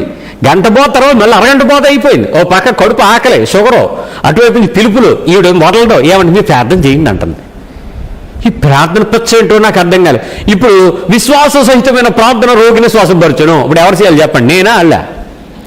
నేను విశ్వాస సహితంగా ప్రార్థన చేస్తే దానికి కార్యం జరుగుతుంది. ఇంకంతే, కాదు విశ్వాసం ఉందా లేదా నాకు అనవసరం. ఇప్పుడు నేను మొదలెట్టాను, ప్రభా ఆకలేసేస్తుంది, ప్రభా ఈ వదిలేలాగేదు, మండపేట బస్సు వెళ్ళిపోద్దన్న కూడా రాత్రి 11:30 ట్రైన్ ఉంటుంది అంటుంది. అప్పటికే 10:30 అయిపోయింది, 8:30 చర్చ అయిపోయి 10:30 వరకు వదలకుండా ఊరుకుంది. మొత్తానికి ప్రభుని అడిగా, అయ్యా మరోసారి నా దగ్గర రాని మాట, నువ్వేం చేయాలనుకుంటే చెయ్యి. తగిన కాలం ముందు భర్తగా భార్యను ప్రేమించటం, వాళ్ళిద్దరి మధ్యలో సఖ్యత ఏర్పడితే పిల్లలు పుడతారు. భార్యగా భర్తకు లోపడడం సిద్ధపడితే ప్రభు బహుమానం ఇస్తాడు. ఇద్దరూ కలిపి కుటుంబంగా దేవుని సన్నిధిలో పిల్లల్ని పెంచడానికి కావాల్సిన జ్ఞానాన్ని పొందుకుని ఉంటే వాళ్ళకి పిల్లల్ని ఇస్తాడు. ఇలాంటి పనులన్నీ చేయడం మానేసి పాస్టర్ల చుట్టూ, దేశాల చుట్టూ, బొమ్మల చుట్టూ దండాలు పెడితే మాకు మొక్కితే ఏమవుతుంది చెప్పండి. అయితే మొత్తానికి ప్రార్థన చేశాను, ఎందుకంటే వదలట్లేదు కదా మరి. ఇక అంతే, తప్పని పరిస్థితులు వేసిపోయి కూడా కొన్నిసార్లు కొన్ని బంధాలు పడ్డాయి, తప్పక వెళ్ళవలసి వచ్చిను. అట్లా ప్రార్థన చేశాను, వెళ్ళిపోయారు. అయితే వాళ్ళకు చెప్పిన మాట ఒక మాట చెప్పనా మీకు, దయచేసి నా మీద కోపగించుకోకండి, నా మీద తీర్పులు తీర్చకండి. పాపం మీకేలా అమ్మా, ఈరోజు నువ్వు నాకు రాకపోయినా, ఈరోజు నువ్వు నా మందిరంలో నన్ను దర్శించడానికి రాకపోయినా, ఈరోజు ఈ మందిరంలో నీ కానుక పెట్టెల నుంచి, గల్లాల నుంచి కొంత డబ్బు తీసుకొచ్చి నా కానుకలు పెట్టిలో నా చేతిలో వెయ్యకపోయినా నీ కొడుకు గర్భంలో నీ కోడలి గర్భం తెరుస్తాడు. No doubt. నీ విడుదల సమీపించబడింది, దట్స్ ఆల్. ఇంకంతకు మించి నేను ఏమీ నమ్మట్లా. వెళ్ళు, దేవుడు నీకు ఇస్తాడు, వెళ్ళిపో. ఇదే చెప్పాను. చిన్న ప్రార్థన చేశాను, మరి దీర్ఘ ప్రార్థన ఏం చేయలేదు, క్షమాపణ ప్రార్థన చేయలేదు. బాధ ఉంది కదా లోపల, అందుకని యథార్థంగా ప్రార్థన చేయమని అడిగాడు, విశ్వాసంతో ప్రార్థన చేసి పంపించారు. కావల పిల్లలు పుట్టిశారు. ఇప్పుడు మళ్ళీ నువ్వు నా దగ్గరికి లిస్టుకు వచ్చేసావు అనక, నువ్వు రాకపోయినా దేవుడు నీ ప్రార్థన వింటాడు. వాళ్ళకి ఆ గంట సేపు తర్వాత వాళ్ళ ఇంటికి వెళ్ళిన తర్వాత దేవుడు వాళ్ళ హృదయాలను పరీక్షించి ఉంటాడు, పరిశోధించి ఉంటాడు. నేను చెప్పిన విషయాలను సత్యం ఇచ్చే సర్వసత్యములను తీసుకుని వెళ్ళి ఉంటాడు. ఖచ్చితంగా వాళ్ళ జీవితాల్లో దేవుడు కార్యం చేయటానికి అది మూలం. అప్పుడు నాతో, నా దేవునితో ఉండాల్సిన సహవాసపు నిబంధనకు నేను ఇష్టపడకుండా నేను ప్రజల మధ్యలోకి వెళ్ళి పాస్టర్లతోనో, రెవరెండ్లతోనో, డాక్టరేట్లతోనో, ఇంకా గొప్ప వాళ్ళతో చేస్తే ఎంత అపోహండిది. దయచేసి ఆ విషయాలలో గమనించండి. ఇది 5వ అపోహ. దాని నుంచి పూర్తిగా బయటకు వచ్చేసేయండి. కొందరు విని కొందరు వినలేని బలహీనత దేవుడికి అయితే లేదు. ఆయన చెవులు విననేరకున్నట్లు మందం కాలేదని చెప్తున్నాడు. అందులో పెద్దవాళ్ళు వింటాడు, చిన్నవాళ్ళు వినడు. ఫ్రెష్గా యేసుప్రభు నమ్ముకున్నాడు, నిన్న కాక మొన్న వచ్చాడు ఈ బచ్చగాడు. ఆయన చూడండి, గౌను, టోపీ, అదే కిరీటం, చేతిలో కర్ర కూడా పెట్టాడు ఈ మధ్య. మళ్ళీ బంగారపు వెలుగులు జిలుగులు కూడా వేస్తున్నాడు ఈ మధ్య. ఆయన పెద్ద రెవరెండు. ఏం లేదు, దేవునికి ప్రార్థన చేయటం ముఖ్యం. హృదయపూర్వకంగా ఎవడు మొరపెట్టినా ఆయన వింటారన్నట్టు, దట్స్ ఆల్. వదిలేదు. 6వ విషయంకి వస్తున్నాను. దేవుణ్ణి అడగడానికి ఎవరినైనా దేవుడు నియమించుకుంటాడా? Did God appoint someone to plead him? వకాలత్తా అంటాం కదా, లాయరు కక్షిదారు నుంచి జడ్జి గారి దగ్గరికి వెళ్ళినప్పుడు భాష, మర్యాద, క్రమము, నిబంధన, నియమము మాట్లాడడానికి కోసం ఒక లాయర్ని అపాయింట్ చేసుకోవాలి. జడ్జి గారికి ఇష్టం వచ్చినట్టు చేయకూడదు, ఎందుకంటే ఆయన కోపం చెప్తే ఎవరికి ఏ జడ్జిమెంట్ ఇచ్చినా దేవుడు ఇచ్చిన జడ్జిమెంట్తో సమానం. అందుకని సో మంచి పద్ధతిగా వెళ్ళి ట్రీట్మెంట్ అది జాగ్రత్తగానే ఇవ్వాలి ఆ జడ్జి గారి దగ్గర. ఇప్పుడు నేను దేవుడిని అడగడానికి ఎవరినైనా దేవుడు ప్రత్యేకమైన ఒక ఏజెంట్ని కానీ, ఒక సర్వెంట్ని కానీ, లేక ఒక ప్లీడర్ని కానీ దేవుడు నియమించుకుంటాడా? యేసుప్రభు వారిని పక్కకు పెట్టండి, దేవుని సంగతులు మనం మాట్లాడుకుందాం. ఎవరైనా అలా చేస్తాడా? అపాయింట్ చేస్తాడా? అలాంటి వాళ్ళు ఏమైనా ఉందా?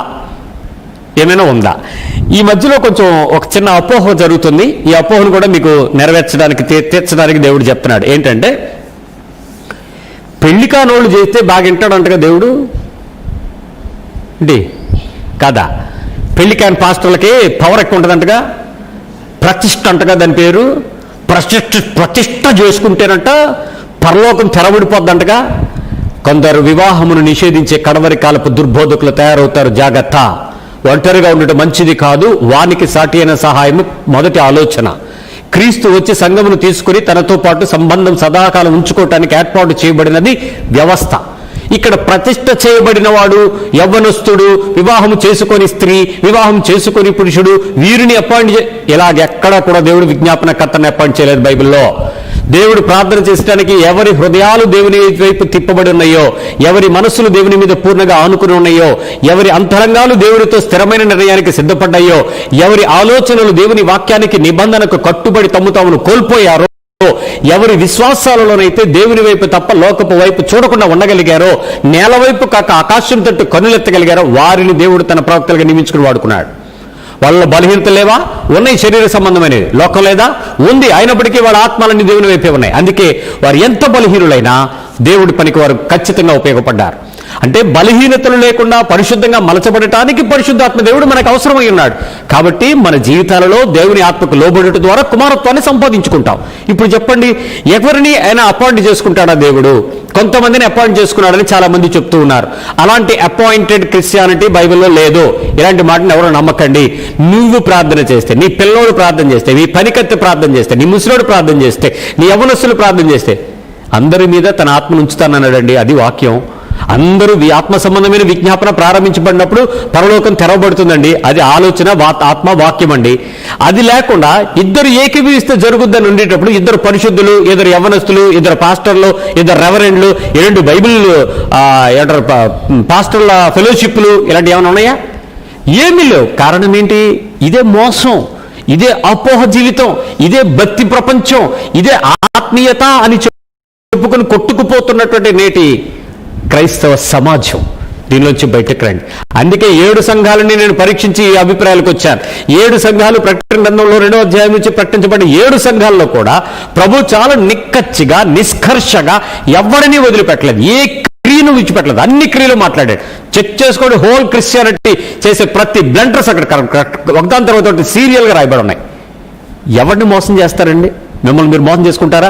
మీ పాస్టర్లు మిమ్మల్ని మోసం చేస్తే నీ కళ్ళు ఏమైపోయినాయి, నీ చెవులు ఏమైపోయినాయి, నీ మనసు తెరవమని దేవుని అడగక్కర్లా, నువ్వు వచ్చి బైబిల్ చదవక్కర్లా, వాక్యాన్ని పరిశీలించక్కర్లా. కాంటెస్ట్ ఏంటి, ఆ కంటెంట్ ఏంటి, చెప్పింది ఎవరికి, చెప్తున్నది ఎవరికి, తీసుకోవాల్సింది ఏంటి, తీసుకోకూడదు ఏంటి, సరిచేసుకోవాల్సింది అసలు బుర్రకు ఆలోచన లేదే. ఆ 31వ తారీఖు రాత్రి లాటరీ టికెట్ తీసినప్పుడు ఆ లాటరీ లేదంటే అది వచ్చేస్తుందని గుడ్డిగా నమ్మి విశ్వాసంతో సాధించారని మళ్ళీ నెక్స్ట్ ఇయర్ ఆ రాత్రి మళ్ళీ దాని గురించి మాట్లాడమా? ఏంటి మోసం, భక్తి. 7వ విషయంకి వస్తున్నా. దేవుడు ఎవరిని అపాయింట్ చేయడు. పాస్టర్స్, రెవరెండ్లు, బిషప్, పెళ్లి చేసుకున్నాడు, ఆడపిల్ల, మగపిల్లాడు, ముసలావిడ, విధవరాలు ఇలాంటి ఏమీ లేవు. No, everyone can pray, everyone can pray. ఇక్కడ ప్రత్యేకించి వాళ్ళ వయసులను బట్టి, వాళ్ళ బలహీనతలను బట్టి వాళ్ళని ఆ బలానికి వాడుకోవచ్చని బైబిల్ చెప్తుంది.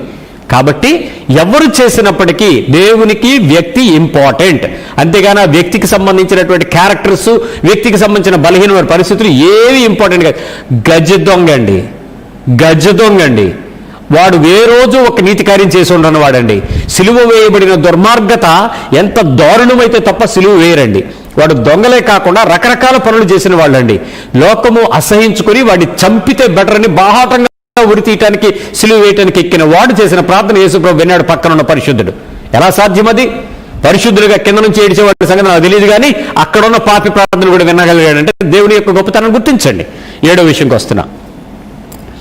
ఉపవాసాలు, కన్నీళ్లు, ప్రసాదాలు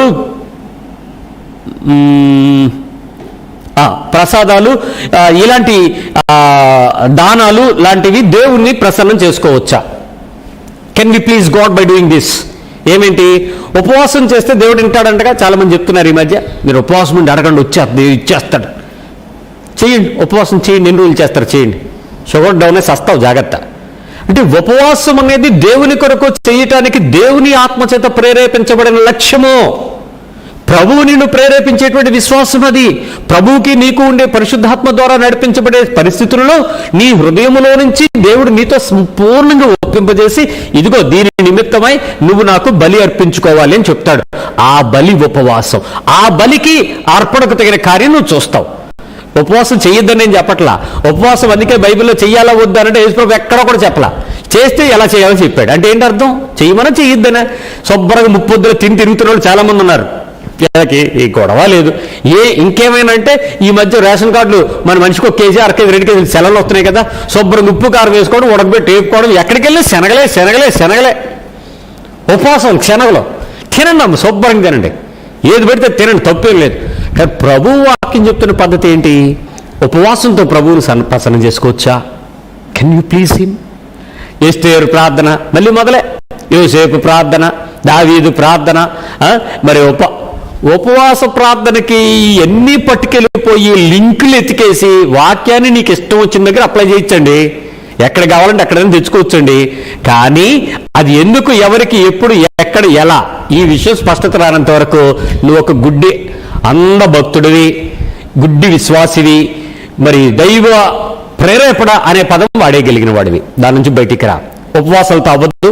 కన్నీటి ప్రార్థన దేవుడు వింటాడంట. మా దగ్గర ఒక సిస్టర్ ఉంది, ఆవిడ అంటే ఏడుస్తుంది, ఎందుకు ఏడుస్తుంది తెలియదు. ఏమంటే కన్నీరు వచ్చేస్తుంది బాబు అంటది. ఆవిడ ఇంటి నిండా కష్టాలు, ఒంటి నిండా జబ్బులు, మరి ఏం చేస్తారు రాక కాసేపు మోకాలు వేసారు, అమ్మో కాలు నొప్పి అని ఏడ్చేస్తే అదేమో ఆత్మ అంటది. కాలు నొప్పికి ఆత్మకి సంబంధం ఏంటి? కాలు మెలిగిపోద్ది, కాలు లాక్కోలేదు, ఆవిడ ఏడుస్తుంది, కళ్ళముడి చుక్కలు వస్తాయి. ప్రార్థన బాబు, ప్రార్థన నాది అంటది. ఏం ప్రార్థనలో ఓకే, ఒకవేళ నువ్వు కన్నీరు కారిచితే నేను చూచితిని అనేటువంటి వాక్యం ఉంది. మీరు యేసు కన్నీరు విడిచెను అనే వాక్యం ఉంది. ఈ కన్నీరు విడిచుట ద్వారా దేవునిని ప్రసన్నం చేసుకునే మంత్రం ఏమైనా ఉందా? ఏమన్నా ఉందా? జాగ్రత్త ఉండి. ఇప్పుడు కళ్ళముడు బాగా నీరు కారుతుందంటే కరోనా అంట, జాగ్రత్తగా ఉండండి. మీకు కారుతుంది, అది ఆత్మ అన్నారు అనక, అది జబ్బులాగా ఉంది. ఇప్పుడు లక్షణం అది, కళ్ళు మండిపోవడం, కళ్ళల్లో నీరు గారడం, ఇదో కరోనాకు ఒక లక్షణం అని చెప్తున్నారు. ఇప్పుడు కెనడా, యూరోప్లో కూడా కొంత భాగంలో ఈ జరుగుతున్నాయి. సరే, ఒకవేళ కన్నీరు కార్చి కెన్ యూ ప్లీజ్ గాట్, ఒకవేళ అదే అయితే నా దగ్గర ఒక సిస్టర్ గారు వచ్చి ఆ మాట చెప్తే వెంటనే అన్నాను, అరే నాన్న ఒకసారి చర్చిలో వాళ్ళందరికీ మన వాట్సాప్ గ్రూప్లో మెసేజ్ పెట్టాను. ఏమైనా అన్నాను, ఏం లేదు, please follow with everyone, please follow everyone with 1 bucket, bathroom 20 liters bucket, water bucket at RK beach Visakhapatnam evening 5:15 PM అని బెటరా అన్న. బకెట్ ఎందుకు, ఆర్కే బీచ్కి ఎందుకు, 5:15కి ఎందుకు, ఏంటన్నా మీరు సరిగ్గా చెప్పండి అన్నాడు. జోక్ కాదు, నిజమే. ఎందుకంటే ఈవిడ ఏడిస్తే వచ్చేదానికి మన చర్చిలో ఉన్న 200-300 మందిని బీచ్కి తెప్పించి అందరికీ బకెట్లు కూర్చోబెట్టి నీ బుడ్డిలో కన్నీరు లెక్కించింది అన్నాడు కదా, ఏడిపిద్దాం, సొక్కలన్నీ అక్కడ పట్టిద్దాం, దేవుడికి చూపిద్దాం, ప్రభు బకెట్ ఏడిశాను, 1/2 బకెట్ ఏడిశాను, 1/4 బకెట్ ఏడిశాను, ఈవిడ సమాధానం ఇయ్యని. అవుద్దా? ఇలాంటి కన్నీట్లు దేవుడి దగ్గర సమాధానం తెచ్చుకోగలుగుతుందా? ఒక భక్తి జీవితము కానీ, శ్రమపడినటువంటి జీవితం కానీ, బైబిల్లో ఉన్నటువంటి అంశాన్ని అర్థం చేసుకోకుండా మాట్లాడటం దుర్మార్గం. ఏంటో తెలుసా? ఒక వ్యక్తి బ్రతికున్న కాలంలో శ్రమలను బట్టి దేవుని సన్నిధిలో ఏడ్చినటువంటి ప్రతి కన్నీరు కూడా గోనెపట్ట కట్టుకొని ఉపవసించి బూడిద వేసుకొని వారు రాజులైనటువంటి పెద్దలు వారు పక్కకు పోయి దేవుని సన్నిధిలో కార్చినటువంటి ఆ కన్నీరు వారు పట్టేవారు. ఎందుకంటే చాలామందికి ఆ విషయం తెలుసు. వాళ్ళు ఏడ్చిన ఏడుపు కింద పడితే దేవతలు దేవుళ్ళు కూడా తయారైపోయారు కొన్ని చోట్ల. అందుకని ఈ రాజు ఏడిస్తే అరిష్టమని, ఆ కన్నీరు భూమిని తాకితే భూమికి శాపమని అపోహలు కలిగి ఉండేవి. అలాంటి సమయంలో ఆ కన్నీరు నేల పడక మునిపే వాటిని పాత్రలో పట్టేవారు. వారు శవాన్ని పాతిపెట్టేటప్పుడు ఈజిప్టియన్స్ పద్ధతిది, అంటే ఆ ఐగుప్తులో ఉండేటువంటి ఒక ఆచారం. వారు ఏం చేసేవారంటే ఆ ప్రదేశంలో పాతిపెట్టేటప్పుడు ఆ వ్యక్తి చనిపోయిన తర్వాత జీవితకాలంలో ఏడ్చినటువంటి తన కన్నీటిని కూడా ఓ పక్కన భద్రపరిచి, అంతమంది ఉండేవారు కాబట్టి వాళ్ళకి ఆ పనులు జరిగినాయి. మీ ఇంట్లో ఎవరైనా కన్నీటి ఏదైనా మిక్స్ డబ్బాలో ఏదో చిన్న చిన్న డబ్బాలు ఏమైనా పట్టణ చూద్దాం, ఒక 2 రోజులు జరిగే పనేనా? అంటే ఆ రోజుల్లో వారికి మాత్రమే. అందుకే నీ కన్నీరు బుడ్డిలో లెక్కించబడిందని చెప్పేటప్పుడు అక్కడ క్లియర్ రాశాడు. కవిలంటే పుస్తకం, నీ పుస్తకంలో రాయబడిందని చెప్తున్నాడు. అంటే రెండింటికి ఆ ఉపమాన రీతిగా వాడిన విషయాన్ని మనం కూడా ఏడి చేసి దేవుడిని ఏదో సంతోషపరిచేద్దామని అంటే you cannot please God by your cry. ఏడవలేవు. అనవసరంగా ఏడుపు గొట్టు మొహం దానా అని పేరు. ఒరే ఏడుపు గడు ఎందుకురా అని మనకు ఒకడు ఉన్నాడండి, ఏడుపు గడు, వేదన పుత్రుడు అని ఒక పేరు ఉంది, యబ్బేజు అతని పేరు. అతడు ప్రార్థన చేసిన అతనికి దయచేసినని బైబిల్లో ఉంది. ఆడి కన్నీటి విడిచిట్టు నేను చూచితిని అని వెనక్కి తిరగంగానే సమాధానం ఇచ్చినట్లుంది. అలాంటి లింకులు పెట్టేసుకుని ఎవ్రీడే ఇలాంటి పనులు చేసేసి మానసిక భావోద్వేగపు ప్రార్థనానందాల్లో ఉన్నటువంటి భక్తులారా బయటికి రండి, అపోహలోంచి బయటికి రండి. నీవు ఎప్పుడైనా కొన్ని ప్రసాదాలు ఉన్నాయి, క్రైస్తవ ప్రసాదాలు, అక్కడికి వెళ్ళి తింటే కల్వరి టెంపుల్ నుంచి ఒక ఆవిడ ప్యాకెట్ పట్టుకొచ్చింది తెల్లారిపాటికి. ఏంటనంటే ఇది బాబు ఏ కల్వర్ టెంపుల్ ప్రసాదం బాబు అంది. ప్రసాదం ఏంటిది? అలా బిర్యానీ, ఇది బిర్యానీ ఏంటిది అంటే ఏసీ బోగిలో వచ్చిన బాబు పాడవద్దు, మీరు తినండి అది. నాకేం పోయే కాలం రాలేదు, నిన్నెవడెళ్ళమన్నాడు, నువ్వు నాకేం తెచ్చావనంటే బాబు అక్కడికి వెళ్ళిన తర్వాత అక్కడ అమ్మింది ఏదైనా ప్రసాదం కాదు బాబు. ఓరు నాయన రాజమండ్రి నుంచి, అలా హైదరాబాద్ నుంచి, అలా బెల్లంపల్లి నుంచి ఇలాంటి ప్రసాదాలు చాలామంది తింటున్నారు భక్తులు. జాగ్రత్త. అలాంటి కౌంటర్లో కొనుక్కొచ్చిన దాన్ని బట్టి నీకేదో దీవెన అనుకుని వేలంగిని మాత దగ్గరికి వెళ్ళినా ఒకటే, అక్కడికి వెళ్ళినా ఒకటే, ఏదైనా ఒకటే. ఈ రెండు కాక ఇంకెక్కడికి వెళ్ళినా ఒకటే. ఏ ప్రసాదాలు దేవుడు సంతోషపరచో, దేవుడు ప్రసాదాల విషయంలో పడిపోయే దేవుడు కాదు. దేవుడికి ఇది పెడితే ప్రసాదం దేవుడికి ఇష్టం అనే పేరు మీద తినేద్దాం అనుకుంటే కుదరదు, జాగ్రత్త. లాస్ట్ది మీకు చెప్పకూడని విషయం ఏంటంటే దానం. దేవుని పేరట ఏదైనా ఇచ్చేస్తే అంటే మొన్న ఒక ఆయన చెప్తున్నాడు, పాస్టర్ గారు మీరు మా ఇంటికి భోజనానికి రావాలండి అన్నాడు. అయ్యా ఈ కరోనా కాలంలో నేను వచ్చి నీకు నీ వల్ల నాకు ఇద్దరికి రాకుండా ఉంటే మనం మంచిది, నువ్వు అక్కడే ఉండి నేను ఇక్కడే ఉంటాను. అలా కాదండి మరి రావాలండి, అందరూ వస్తున్నారండి. ఎవరందరూ బాబు అని 5గురిని పిలిచానండి, 6వ ఆయన కూడా కన్ఫర్మ్ అయిపోయింది, మీరు వచ్చేస్తే 7గురు అయిపోతారండి. ఈ 7గురు అంటున్నావు ఏంటి సంగతి నాకు సరిగ్గా చెప్పు, నాకు పూర్తిగా ఎవరైనా లేకపోతే నేను రాను, నాకు పూర్తిగా అర్థం అవ్వాలి నా మైండ్కి చెప్పాను. అప్పుడు ఆయన చెప్పాడు 7గురు ముత్తైదువులు పిలిచినట్టు 7గురు బ్రహ్మచారి పాస్టర్లు పిలిచి 7గురికి ప్యాంటు షర్ట్లో బట్టలు పెట్టి 7గురికి నాన్ వెజిటేరియన్ శుభ్రంగా ఎముకలు లేని మాంసం పదార్థాలు వేసి భోజనం పెట్టి 7గురి చేత తల మీద నూనె వేయించుకొని 2 చేతులు వేయించుకుంటేనంట వాళ్ళ ఇంట్లో ఉన్నటువంటి దయ్యం వెళ్ళిపోద్దంట. వెళ్ళాలా అయ్యగారు? ఏమిట్రా ఈ అపోహేంట్రా బాబు, ఈ పద్ధతి ఏంట్రా నాయన, ఈ పలాంటి పద్ధతి అంటే దేవుని సేవకుడికి దానం ఇస్తాడు బట్టలు బాబు భోజనం, దేవుని పేరట ఇవ్వటం, దేవుని పేరట ఇవ్వటం. ఈ దానాలకు దేవుడు ఆనందిస్తాడా? ఎందుకు ఈ మోసం? ఈ అపోహల నుంచి మీరు బయటకు రాకుండా ఆత్మీయ జీవితాన్ని మోసపు బతుకులకు నడవకండి. ఇది చాలా దుర్మార్గమైనటువంటి పని. దీని నుంచి బయటకు రండి. నేను మీకు 20 విషయాలు నేర్పించాలి. ఇప్పుడున్న సమయాభావం బట్టి మీకు 7 విషయాలు ఈరోజు విన్నాం. ఈ 7 విషయాలలో నీకు నాకు మరి ఇలా పడిపోద్ది. ఇప్పుడు ఇక ఇంతే సంగతి అన్నట్టు ఉంటుంది. అయినా ప్రాబ్లం లేదు, సత్యం నుంచి సర్వసత్యంలోకి వెళదాం. ప్రభువుని సంతోషపెట్టే బ్రతుకుదాం. ప్రభువు కోరుకున్న నీతిని నెరవేరుద్దాం. ప్రభు రాజ్యాన్ని వెతుకుదాం. ఆయన నీతిని, కనికరమును, న్యాయమును కోరు దేవుడు అని, పరిశుద్ధత వైపు, క్రీస్తు వైపు లక్ష్యముంచి పెరగాలని, దేవుని యందు మన ప్రతి ప్రార్థనలలోనూ సంతోషంగా వెళ్ళిపోమనుంది తప్ప ప్రార్థనలు చేసి సంతోషపరిచి దేవుని దగ్గర తెచ్చుకోమని గుంజుకోమని లేదు బైబిల్లో. So every prayer to please him, అంతేగాని దేవుని దగ్గర తెచ్చుకోవడానికి కాదు, దేవునితో సంబంధం కలిగి ఉండడానికి అనే విషయం గుర్తిద్దాం. ఈ క్రమంలోనికి నడుస్తూ మిగిలిన విషయాలన్నింటినీ మనం వినడానికి మన హృదయాలు సిద్ధపరచుకుందాం. Let us pray. ప్రభువా నీకు వందనాలు. ఈ రాత్రి మా హృదయాలతో కొన్ని చేదు మాత్రలను మా ముందు పెట్టావు. తీపి మాత్రలకు అలవాటు పడిన మా ప్రాణాలు సుఖానికి, సంతోషానికి, సమాధానానికి, నీతి, పరిశుద్ధత అనే లక్ష్యాలు పక్కకు పెట్టి షార్ట్ కట్ మెథడ్స్లో దేవుని దగ్గర నుంచి ఏదో తెచ్చుకుందామనే ఆలోచనలే మాకున్నాయి. ఇది మాకు కష్టకరమైన విషయమే. కడవరి కాలము, హెచ్చరిక కాలము, మమ్మల్ని సిద్ధపరచుకునే కాలం, దిద్దుబాటు కాలం. ఇప్పటికీ మేము దిద్దుపడకుండా లోకంలో ఉన్న మా పిల్లల కోసం, మా నీతి కోసం వేడ్చుకుంటూ మమ్మల్ని మేము దేవాన్ని రాజ్యం వచ్చుగా కానీ చెప్పలేని పరిస్థితుల్లో నీ నిర్ణయానికి మేము లోబడకపోవటం అక్రమమే. పరిశీలించుకుంటున్నాం. నీ నీతి కలిగిన సంపూర్ణతలోనికి మేము వెళ్ళడానికి ఆత్మ సంబంధమైన విజ్ఞాపన చేయడం మాకు నేర్పించండి బాబు. ప్రతి విజ్ఞాపన, ప్రతి ప్రార్థన నిన్ను సంతృప్తిపరిచే స్థాయికి, నీతో సహవాసపు కలిగే స్థాయికి మమ్మల్ని పెంచండి నాయన. మా కోరికల విషయంలో పక్కకు పెట్టి నీ అవసరతలన్నీ, నీ ప్రార్థనలన్నీ, నీ ఆలోచనలన్నీ, నీ ఉద్దేశాలన్నీ, నీకున్నటువంటి ఆసక్తి కలిగిన ఆ ప్రార్థన మేము చేయనట్లు మమ్మల్ని సిద్ధపరచండి. మమ్మల్ని మీకు అప్పగించుకుంటూ పేరు పేరున ప్రతి బిడ్డను బలపరిచి నడిపించమని స్తుతిస్తూ యేసుక్రీస్తు నామములో ప్రార్థిస్తున్నాం తండ్రి, ఆమేన్.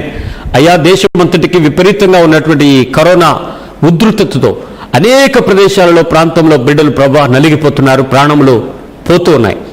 అనేక వ్యవస్థలను నిర్వహిస్తున్నటువంటి అధికారులు ఈ వ్యాధి బారిన పడుతున్నారు.